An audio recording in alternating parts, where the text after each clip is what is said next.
1 lakh school বন্ধ হয়ে গেছে সরকারি। পশ্চিমবঙ্গে খবর শোনা যাচ্ছে 25,000 স্কুল নাকি বন্ধ হয়ে গেছে। 10-15,000 তো বন্ধ হয়েইছে, শোনা যাচ্ছে 25,000 নাকি স্কুল বন্ধ হয়ে গেছে। কদিন আগের খবর দেখলাম 8,000 এমন স্কুল যেখানে একজন করে টিচার, আরো ফের 8-10,000 স্কুল যেখানে 10-12 জন করে স্টুডেন্ট।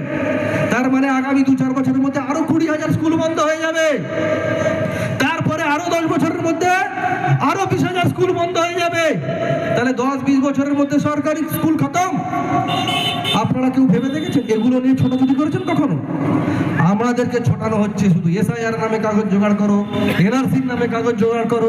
তার কারণ আমাদের যে দৈনন্দিন সমস্যা, এসআইআর, এই শিক্ষা, স্বাস্থ্য, চাকরি, কর্মসংস্থান, এগুলো নিয়ে যেন এই দেশের এসসি, এসটি, ওবিসি মাইনরিটিরা কোনো চিন্তা ভাবনা করতে না পারে, তাই এদেরকে ব্যস্ত রাখো।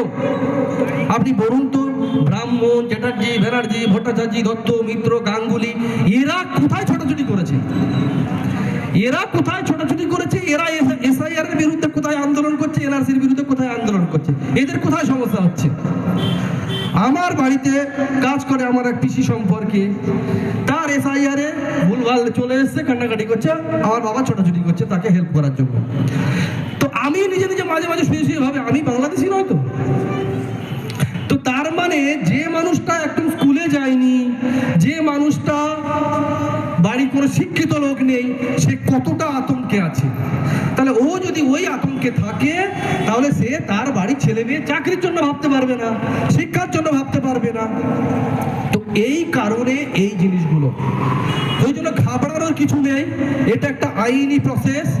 আপনারা এটা যেভাবে এগোচ্ছে ঠান্ডা মাথায় আপনারা এই জিনিসটা ওর সাথ দিয়ে, ওই প্রসেসের সাথ দিয়ে এগিয়ে যান। কিন্তু সামনে লম্বা লড়াইয়ের জন্য আপনারা চিন্তা ভাবনা করুন।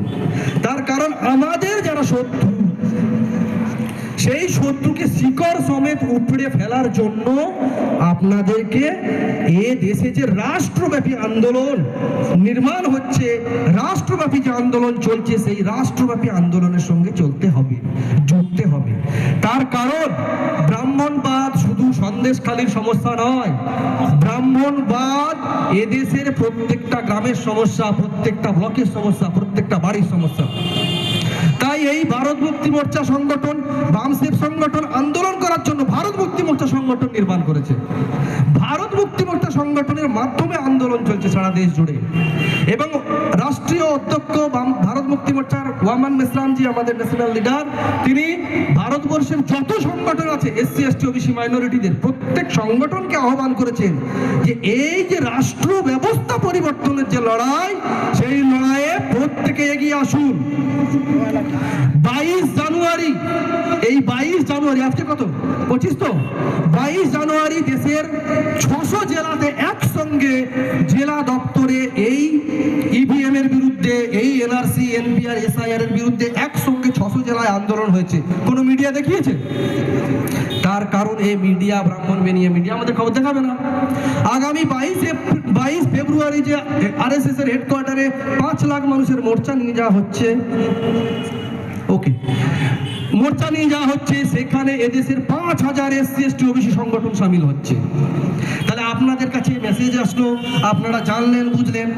আগামী দিনে যে লড়াই হবে, আন্দোলন হবে, কারণ একটা জিনিস মাথায় রাখবেন, সংগঠিত শক্তি আন্দোলনের মাধ্যমে ব্যবস্থা পরিবর্তন করতে হবে। আর আমাদের সম্পূর্ণ হাতিয়ার হচ্ছে এদেশের সংবিধান। আমরা সংবিধান মেনে জন আন্দোলনের মাধ্যমে এই ব্যবস্থা পরিবর্তন করব। কোনো লাঠি, বোমা, বন্দুক, ছুরি আমাদের হাতিয়ার নয়, আমাদের হাতিয়ার সংবিধান। আর বিশ্বে বহু উদাহরণ আছে যে জন আন্দোলনের মাধ্যমে ব্যবস্থা পরিবর্তন হয়েছে। আপনার লাস্ট 3-4 বছরের মধ্যে আপনার আশেপাশে 2-3টে দেশেই ঘটে গেছে। লাস্ট 3-4 বছরের মধ্যে আপনার আশেপাশের দেশেই ঘটে গেছে। তো যাওয়ার আগে কয়েকটা উদাহরণ আপনাদেরকে দিয়ে যাই। প্রবলেমটা কোথায়? কোন বিষয়গুলোকে লুকিয়ে রাখার জন্য আমাদের এই সমস্যা? 90% leadership position in India media occupied by upper caste. মানে আমাদের দেশের মিডিয়া 90% যে বড় বড় জায়গা পথ যারা ঠিক করে যে কোন খবর চালানো হবে কোন খবর চালানো হবে না, তারা আপার কাস্ট লোক, বেশিরভাগ ব্রাহ্মণ দখল করে বসে আছে। কি লুকানোর চেষ্টা চলছে? মোদির ভারতের 74% মানুষের স্বাস্থ্যকর খাবার পায় না। এই জিনিসগুলো হাইড করার জন্য সারা দেশে এইসব চলছে। ইভিএম এর মাথায়, ইভিএম যারা তৈরি করছে সেই সংস্থার মাথায় বিজেপির নেতা। এগুলো যাতে আপনারা জানতে না পারেন তার জন্যই এই এনআরসি, এনপিআর, এসআই। বিহারের জাতি কাস্ট সেন্সাস হয়েছে, যেখানে 80% বেশি মানুষ নিম্নবর্ণের, এদের মধ্যে মুসলিম আছে। নিম্নবর্ণ মানে মুসলমানরা কনভার্টেড, 99% মুসলমান মূল্যবাসী। তো সেখানে দেখা গেছে বিহারের লাস্ট 2 বছর আগের কাস্ট সেন্সাসে সেখানে 85% সম্পদ মাত্র 10 থেকে 12% মানুষের দখলে। তাহলে এইগুলোকে হাইড করার জন্য সারা দেশে এই ষড়যন্ত্র চলছে। খুব ঠান্ডা মাথায় এগুলো মোকাবেলা করতে হবে। তার জন্য রাষ্ট্রব্যাপী যে আন্দোলন চলছে তার সাথে আমাদের যুক্ত হবে। জাস্ট আর একটা জিনিস বলি, 5% লোকের হাতে 60% সম্পত্তি আমাদের দেশে। 5% লোকের হাতে 60% সম্পত্তি। এগুলোই হাইড করার জন্য আমাদের এই এসসি, এসটি, ওবিসি মুসলিমদের মধ্যে দাঙ্গা লাগানো, এদেরকে সমস্যায় জর্জরিত করা ষড়যন্ত্র চলছে। আপনারা সবাই সচেতন হবেন। বামসেফ, আবার শেষে বলে যাই, বামসেফ একটা সংবিধান সম্মত, সংবিধান মেনে চলা সংগঠন এবং ক্যাডার বেস সংগঠন। তাই ক্যাডার বেস সংগঠন ছাড়া এই দেশে ব্যবস্থা পরিবর্তন করা যাবে না। আপনারা সেই বিষয়ে চিন্তা ভাবনা করবেন। আগামী দিনে আমরা একসঙ্গে এই লড়াইটা লড়ব। এই বলে আমার বক্তব্য শেষ করছি। জয় আম্বেদকর।